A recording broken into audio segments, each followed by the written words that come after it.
ফুলটা বেশ ভালো ফুটেছে প্রথমটা।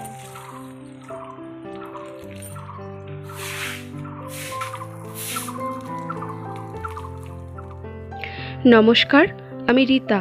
কেমন আছেন সবাই? আশা করি সবাই ভালো আছেন, আর আমরাও ভালো আছি। আমার নতুন আরেকটি ব্লগে আপনাদের সবাইকে স্বাগত জানাই। আজকের দিনটা ছিল শিব পূজার দিন, আর এখন সকাল প্রায় 8:30 বাজে।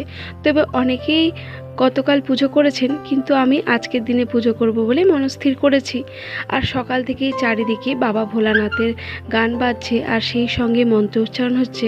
তো পরিবেশটা একদম অন্যরকম, ভীষণ ভালো লাগছে জানেন। তো যেহেতু আজকে বাড়িতেই শিব পুজোটা করব, তাই এই ঘরের সামনের দিকটা হাজব্যান্ড খুব ভালো করে জল দিয়ে ধুয়ে দিয়েছেন। আর এখানে বেশ কিছু গাছ পড়ে আছে, মানে ঘর করার জন্য অনেক গাছ তো এনেছিলাম নার্সারি থেকে, তো অনেকগুলোই নষ্ট হয়ে গিয়েছে, কিছু কিছু মরেও গেছে। তো যে কটা বেঁচে আছে তাদের ভাবলাম নতুন করে আবার যত্ন করি, তাহলে হয়তো আবার সতেজ হয়ে যাবে। তো কয়েকদিন আগে কিছুটা পরিমাণে সর্ষে খোল নিয়ে এসে হাজব্যান্ড ওটাকে পচানোর জন্য একটা জায়গায় রেখে দিয়েছিল। আর এই তো ওটা পচে যাওয়ার পর তারপরে তাতে বেশ কিছু পরিমাণে জল মিশিয়ে এইবার প্রতিটা গাছের গোড়ায় গোড়ায় দিয়ে দিচ্ছি। এতে গাছ কিছুটা খাবার পাবে এবং গাছগুলো আবার আগের মতো সতেজ হয়ে যাবে। তবে খোল দেওয়ার আগে গাছের গোড়ার মাটিগুলো একেবারে শক্ত হয়ে গিয়েছিল, তো ওটা নিড়ানি দিয়ে হাজব্যান্ড মাটিগুলো আলগা করে দিয়েছে, অর্থাৎ লুজ করে দিয়েছে, যাতে সারটা দিলে ভালো মতো গোড়ায় গোড়ায় একেবারে পায় এবং অনেকক্ষণ জলটা ধরে রাখতে পারে।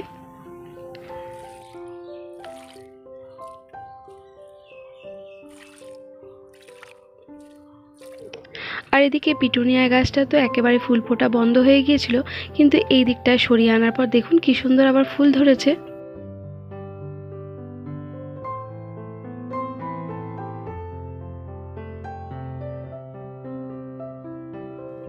তবে পিটুনিয়ার পাশে প্যানজি গাছটাও অনেক ফুল দিল জানেন।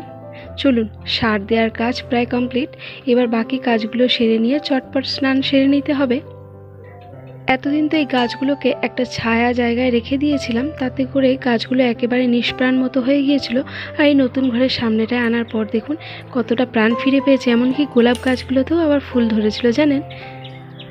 আর এই তো বেশ কিছু কাজ সেরে নিয়ে চলে এলাম, জামা কাপড়গুলো ধুয়েছিলাম কিছু, তো সেগুলো মেলে দিতে। আর এখন রোদ তো বাড়িতেও পড়ে, কিন্তু এই রাস্তার ধারে দিলে না বেশি তাড়াতাড়ি শুকিয়ে যায়। আর আজকে যেহেতু নতুন ঘরে পুজো হবে, তো ওই জন্য ওই ঘরের সামনেটা জামা কাপড়গুলো মেলে দিলাম না, তাই রাস্তার ধারেই দিতে চলে এলাম। তবে শিব চতুর্দশী উপলক্ষে যে পুজোটা আজকে বাড়িতে করছি, এই সমস্ত বিশেষ বিশেষ পুজোগুলো আমাদের শ্রী মাতাজির বিভিন্ন সেন্টার আছে, আশ্রম আছে, সেখানে কিন্তু অনেক বড় করে হয়। প্রচুর প্রচুর সহযোগী ভাই বোনেরা আসেন এবং ভীষণ ভালো লাগে। প্রত্যেক মাসেই কম বেশি মায়ের পুজো থাকে, কারণ মাকে তো আমরা বিভিন্ন রূপেই পুজো করি। কারণ দুর্গা পুজো উপলক্ষে যে নবরাত্রি হয়, সেই 9 দিনের পুজো সেখানে হয়, এমনকি কালী রূপে বা অন্যান্য রূপেও আমরা মাকে পূজা করে থাকি।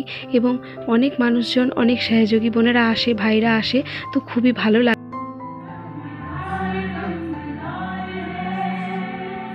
ललाट पे है चंद्रमा जटा में কিন্তু যেহেতু আমার শরীরটা ভালো যাচ্ছে না, তো সেই কারণে ভাবলাম নতুন ঘর যখন মা কৃপা করে করিয়েছেন, তাহলে মায়ের ঘরেই আজকে শিবরাত্রি উপলক্ষে যে চতুর্দশী পূজাটা, তো সেটাই এখানে করা হোক। তাই ছোট্ট করে তারই আয়োজন আজ করা হয়েছে।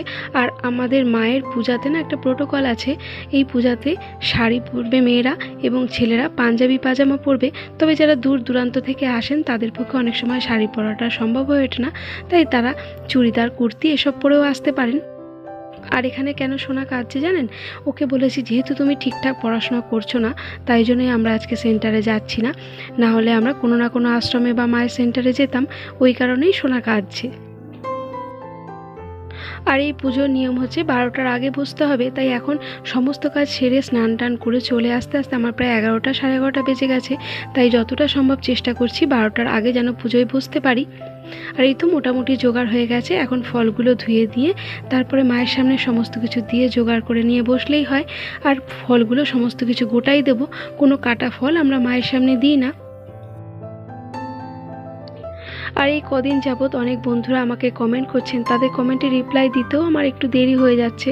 তো ভেবেছিলাম ব্লগটা একেবারে রেগুলার দেবো, আর বন্ধ করব না, কিন্তু এই ঠান্ডার ছেড়ে যাওয়ার মুখে আমার এতটাই শরীরটা খারাপ যাচ্ছে, আর এত প্রচণ্ড পরিমাণে ঠান্ডা লেগে গিয়ে মাথা যন্ত্রণা, তার সঙ্গে ঘাড়ে যন্ত্রণা করছে। সারাদিনের সংসারের সমস্ত কাজ সেরে যখনই ফোনটা নিয়ে বসছি, একেবারেই ফোনের দিকে তাকাতে পারছি না। ঘাড় যন্ত্রণা এবং মাথা যন্ত্রণা যেন ফেটে যাচ্ছে। কিন্তু সংসারের কাজগুলো যেহেতু অবহেলা করতে পারবো না, কম বেশি তা তো করতেই হবে, সেই জন্য সেগুলোই করতে হচ্ছে। আর বাদ থেকে যাচ্ছে আমার সব থেকে ভালোবাসার কাজটা। কি করব বলুন, সবার আগেই সংসার ধর্ম, তাই না? আর এই তো আপনাদের সঙ্গে গল্প করতে করতে সমস্ত গুছিয়ে নিয়েছি, আর এবার মাকে সিঙ্গার করে নিলেই ব্যাস আমার মোটামুটি কাজ গুছানো হয়ে যাবে।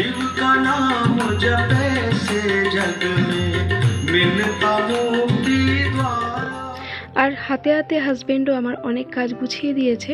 আর এখানে ব্লুটুথ কানেক্ট করে শিবের ভজন শুনছি, আর সেই সঙ্গে মাকেও শৃঙ্গার করছি। আমি জানি অনেক বন্ধুরাই আমার ব্লগ দেখতে ভালোবাসেন, তারা প্রতিনিয়ত আসেন অথচ ঘুরে যান, তারা রাগ করেন, অভিমান করেন, সবই বুঝি, কিন্তু কি করব বলুন, শরীরের আগে তো আর কিছু নয়, তাই না? তা সত্ত্বেও আপনারা আমাকে এতটা ভালোবাসা দেন যে সেখানে ধন্যবাদ বলাটাও অনেক ছোট হবে। আমার অন্তরে অন্তঃস্থল থেকে জানাই আপনাদের অনেক অনেক অনেক ভালোবাসা।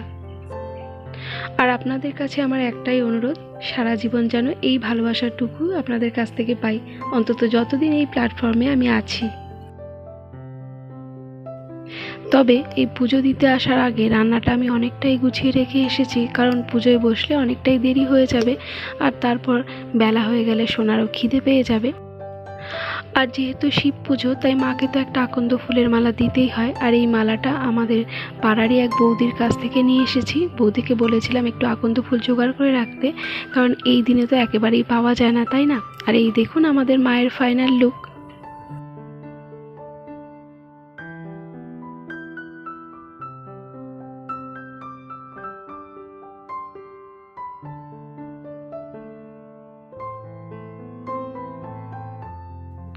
সমস্ত কিছু জোগাড় আয়োজন আপনাদের কেমন লাগলো একটা কমেন্ট করে জানাবেন, ভালো লাগলে একটা লাইক করবেন। আর এই ধরনের ব্লগগুলি যদি প্রতিনিয়ত দেখতে চান তাহলে চাইলে আমার চ্যানেলটি সাবস্ক্রাইবও করতে পারেন। আর যারা যারা অলরেডি তা করে ফেলেছেন তাদের অসংখ্য ধন্যবাদ। আর এই তো আপনাদের সঙ্গে গল্প করতে করতে সমস্ত কিছু গুছিয়ে নিয়ে এইবার পুজোয় বসবো। তার আগে মাকে প্রণাম করে অনুমতি নিয়ে নিচ্ছি, এবং আমাদের একটা বন্ধন দেওয়ার নিয়ম আছে, তো সেটাই দেব। আর তারপরে শিবের 108 নাম পাঠ করব, পূজা করব। তো এই সময় তো আর ভিডিও করা সম্ভব নয়, তাই এখন কিছু সময়ের জন্য ভিডিওটা বন্ধ থাকবে।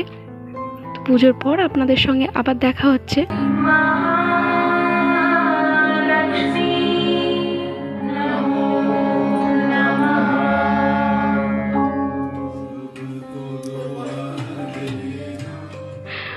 পূজার শুরুতে প্রথমে 3 মহামন্ত্র পাঠ করে নিয়েছি, তারপরে এই তো পূজা কমপ্লিট হওয়ার পর এইবার 3 জনে মিলে মাকে আরতি করে নিচ্ছি। আর আরতিরও একটা গান আছে, সেটা করতে করতেই আমরা মাকে আরতি করছি।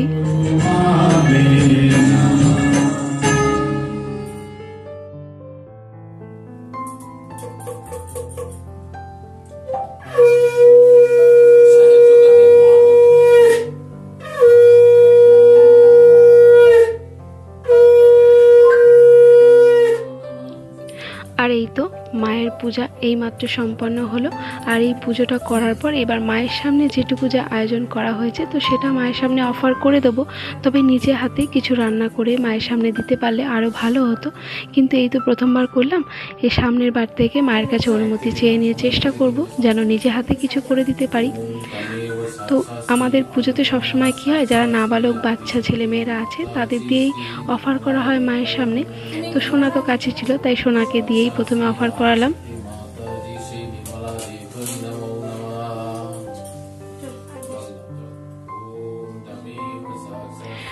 সব শেষে মায়ের সামনে যে জল এবং ছোলা মিছরি দিয়েছিলাম সেটাও মাকে নিবেদন করলাম।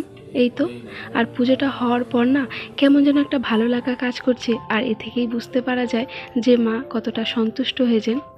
তো পুজো দেওয়ার পর সত্যি এরকম যদি একটা পজিটিভ ভাইব মনের মধ্যে কাজ করে, তাহলে বুঝতে হবে যে মা খুশি হয়েছেন।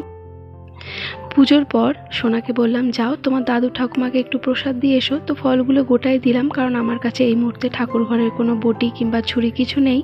তো গোটা দিলাম এই কারণে, ওনারা যখন যেমন বুঝবেন তো কেটে তখন খাবেন। অনেক সময় কাটা ফল থাকলে খাওয়া হয় না, তাই না? তো তারপর দেখতে দেখতে প্রায় 1টা বেজে গেছে সমস্ত কিছু কমপ্লিট হতে, তাই চটপট রান্নাঘরে চলে আসলাম। আর শাড়িটাও চেঞ্জ করার সুযোগ পেলাম না। তো আগেই ভেবেছিলাম যে একটু পোস্ত করব, তাই আলুটাকে ভেজে সেদ্ধ করে রেখে গিয়েছিলাম। আর এই তো চটপট পোস্তটা বেটে নিয়ে এখন একটু সাঁতলে নেব পাঁচফোড়ন দিয়ে। আর করব একটু ডাল, তো ডালটাও সেদ্ধ করা আছে। আর এখানে আরও একটা কথা আপনাদের ছোট্ট করে বলে রাখি, আমাদের মায়ের যে কোনো পুজোয় উপোস থাকার কোনো নিয়ম নেই। মা বলেন যে গণেশ পুজো বা শিব পুজো যেটাই হোক না কেন, ওটা তো তার জন্মদিন উপলক্ষেই পালন করা হয়। তাই আমাদের বাড়িতে যখন কোনো শিশু জন্মায় আমরা কি উপোস করি? বরঞ্চ লোককে নিমন্ত্রণ করে খাওয়াই অথবা মিষ্টিমুখ করাই। তাই কারো যদি উপোস থাকতে হয় সেটা তার নিজের ইচ্ছে, কিন্তু দেবতার নামে আমরা যেন কখনো মায়ের উপোস করে পুজো না দিই।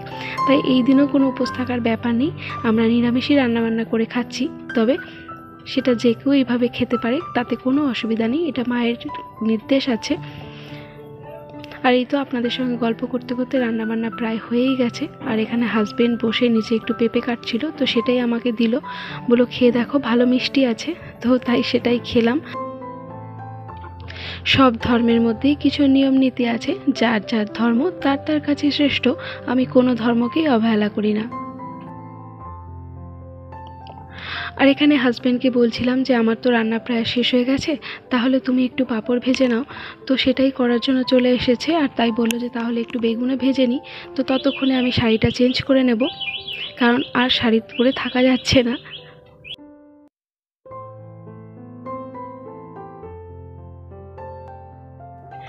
আর এই তো আপনাদের সঙ্গে গল্প করতে করতে রান্নাবান্না প্রায় একেবারে কমপ্লিট হয়ে গেছে। আর আজকের মেনুতে ছিল আলু পোস্ত, ডাল, পাঁপড় ভাজা, বেগুন ভাজা।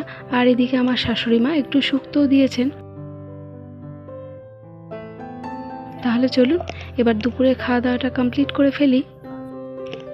আর একই সঙ্গে আপনাদের কাছ থেকেও বিদায় নিয়ে নিই। সকলে ভালো থাকবেন, আবারও দেখা হবে।